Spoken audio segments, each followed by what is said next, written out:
Dobrodošli na kanal Životna sila. Da li jedete beli luk? Mnogi ga koriste samo kao začin, ali malo ljudi zna šta se može dogoditi ako ga redovno unosite u ishranu. Beli luk sadrži prirodna jedinjenja koja se proučavaju zbog njihovog uticaja na zdravlje srca i krvnih sudova. Prva stvar koju mnogi primete jeste da se osjećaju lakše i imaju više energije. Druga stvar je da beli luk može pomoći normalnoj cirkulaciji krvi. Treća stvar je podrška prirodnoj odbrani organizma, posebno tokom hladnijih meseci. Neki ljudi ga koriste i zato što veruju da doprinosi održavanju normalnog krvnog pritiska. Ali postoji jedna važna stvar. Preterivanje nije dobro.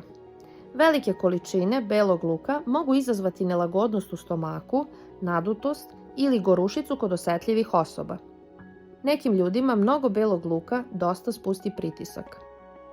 Ako koristite lekove za razređivanje krvi ili imate zdravstvene probleme, razgovarajte sa svojim lekarom pre većih promjena u ishrani.